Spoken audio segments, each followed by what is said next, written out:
खंडित स्वतंत्रता के 70 वर्ष पश्चात भी पाक के नापाक इरादों को न रोक पाना तथा कश्मीर समस्या के समाधान की दिशा में आगे न बढ़ पाना सिद्ध करता है कि भारत एक कमजोर राष्ट्र है।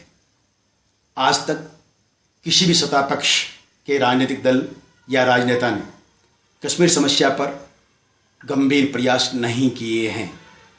वही ढुलमुल और अदूरदर्शी तौर तरीके ठीक ऐसी स्थिति हो गई है जो कि मैंने बार बार दोहराया भी है। पोस्टमार्टम टेबल पर एक लाश के साथ प्रयोग की भांति कश्मीर समस्या पर प्रयोग किए जा रहे हैं और उसका समस्त खामियाजा भारतीय सेना के जवानों, निर्दोष नागरिकों और विशेषकर भारत की अखंडता, एकता और संप्रभुता की छवि पर कुप्रभाव के रूप में सामने आ रहा है। प्रधानमंत्री नरेंद्र भाई मोदी के आने के बाद जो एक विश्वास और आशा जगी थी वो भी 2.5 वर्षों में निराधार सी सिद्ध होती जा रही है। वस्तुतः कई कारण हो सकते हैं। आज सामरिक और रक्षा की दृष्टि से सेनाओं को मजबूत करने, संसाधनों से भरपूर करने में हो सकता है वर्तमान सरकार लगी हो, जुटी हो और समय आने पर निर्णायक कदम उठाकर पाक को मुंह तोड़ जवाब भी दें। परंतु राष्ट्र की 132 करोड़ जनता जिसका बारंबार ये राजनीतिक लोग गुणगान करते हैं, उन जनता की दिनों दिन बदलती और एक भोगती हुई मनोदशा जो है पाकिस्तान के प्रति और कश्मीर समस्या के प्रति, उसका निदान इंतजार नहीं मांगता, तत्काल समाधान मांगता है, तत्काल एक कठोर कार्रवाई मांगता है। मैं एक भारतीय नागरिक के नाते, भारतीय जनसंघ के वरिष्ठ पदाधिकारी और वैचारिक तौर पर राष्ट्रवादी कार्यकर्ता के नाते प्रधानमंत्री से अधिकारपूर्वक आग्रह करना चाहूंगा, tit for tat, do and die की नीति अपनाएं। इसके अलावा पाकिस्तान को रोकने का और कश्मीर समस्या के समाधान का कोई दूसरा मार्ग नहीं है। यहां मैं आज स्वर्गीय प्रोफेसर बलराम मधोक जी को याद करते हुए श्रद्धांजलि स्वरूप में भारत सरकार और विशेषकर प्रधानमंत्री जो उनको अपना आदर्श मानते हैं, याद दिलाना चाहूंगा कि कश्मीर समस्या और पाक को मुंह तोड़ जवाब का एकमात्र कोई तरीका है तो प्रोफेसर बलराम मधोक की नीति बताया हुआ मार्ग है। उसी मार्ग पर हम पाकिस्तान को रोक सकते हैं, कश्मीर समस्या का समाधान कर सकते हैं। आज भारतीय नागरिक पठानकोट हमले के पश्चात और उरी हमले के पश्चात एक ही बात करते हुए नजर आ रहे हैं कि उनकी सोच और समझ सामरिक और रक्षा मामलों में इतनी है तो अधिकतायिक जनमानस कह रही है कि पाकिस्तान को हमला कर दिया जाए, मुंह तोड़ जवाब सैनिक शक्ति के द्वारा दिया जाए। भावना उचित है, ऐसा होना भी चाहिए, लेकिन एक विचारक चिंतक के नाते कश्मीर मामलों पर विशेष रुचि का विद्यार्थी रहा हूं, बलराम मधोक जी के शिष्य के नाते जो उनके लेखन, साहित्य और पूरे सार्वजनिक जीवन को मैंने दशकों तक देखा, मैं कब का अनुभूत कर चुका हूं कि भारतीय सरकारें, भारतीय राजनीतिक दल और सत्ता पक्ष सदैव न सिर्फ विदेशी फ्रंट पर कश्मीर मामले में और पाक मामले में असफल रहे हैं, अपितु आंतरिक फ्रंट पर भी पूर्ण असफल रहे हैं। मैं प्रधानमंत्री जी को और केंद्र सरकार को कुछ सुझाव देना चाहूंगा और अधिकारपूर्वक देना चाहूंगा। यह मेरा विषय भी है, पीड़ा भी है तथा मैं आधिकारिक रूप से इस विषय पर कुछ कहने की स्थिति में भी हूं। हमें विदेशी स्तर पर, सामरिक स्तर पर और आंतरिक स्तर पर एक साथ कदम उठाने होंगे।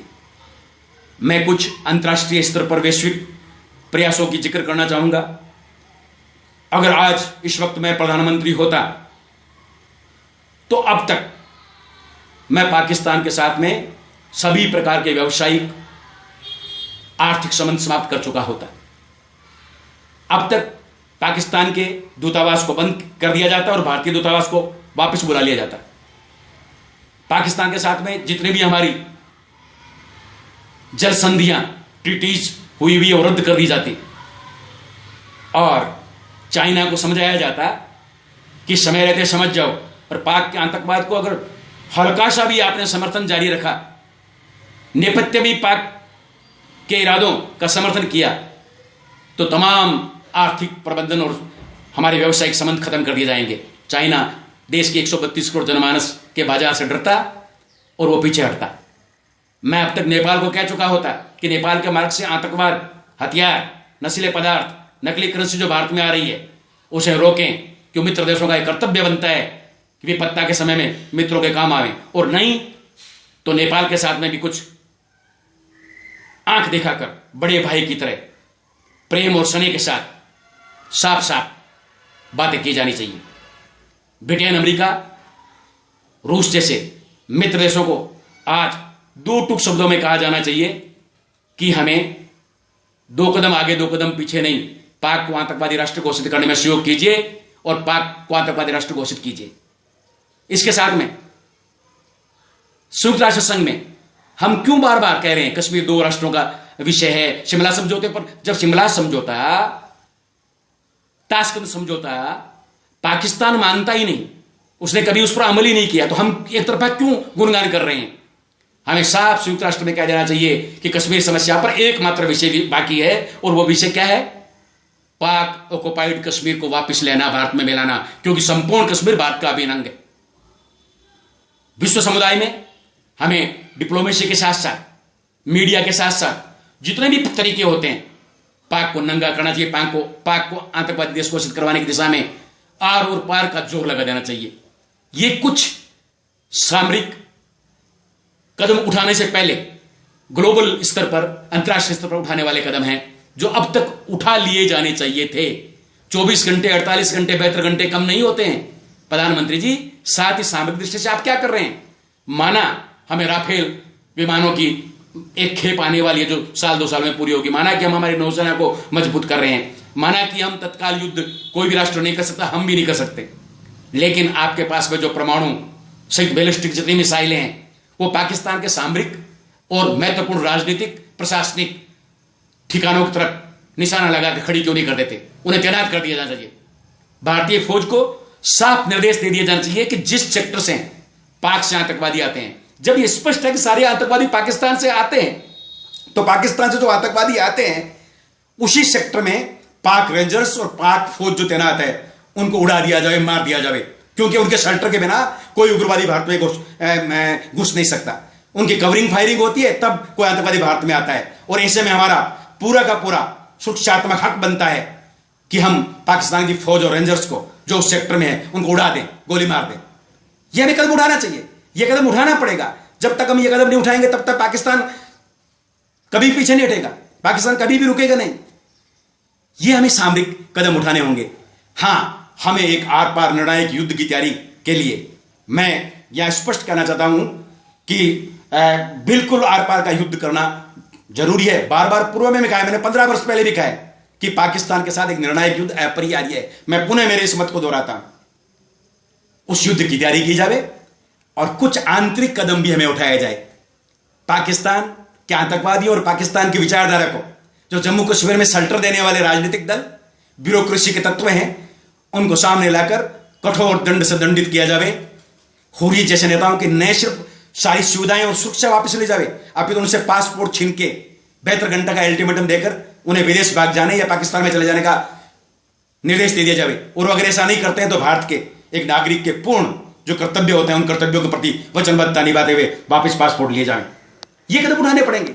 साथ में ही कश्मीरी पंडितों की जो भूमियां आज तक आतंकवाद को शेल्टर देने वाले लोगों को लाभ मिलता रहा, आतंकवाद कश्मीरी पंडितों को भगाया। बहुत गहरे गहरे पक्ष कश्मीर में भूलते जा रहे हैं। सभी राजनीतिक दलों को सत्ता पक्ष को मालूम है, लेकिन इनको मीडिया भी समझ नहीं पा रहा है। आज तक कश्मीरी पंडितों को घाटी से जो बाहर फेंका गया उसका सीधा लाभ किसको मिला? लोकल आबादी को मिला जो पीछे रह गई। तो क्या हुआ? पाकिस्तानी आतंकवाद को लोकल शेल्टर मिलता है आबादी का, क्योंकि कश्मीरी पंडित हिंदू सिख जो वहां से दौड़े, उनकी स्थायी संपत्तियां, घर इत्यादि सब उन लोगों को मिल गए।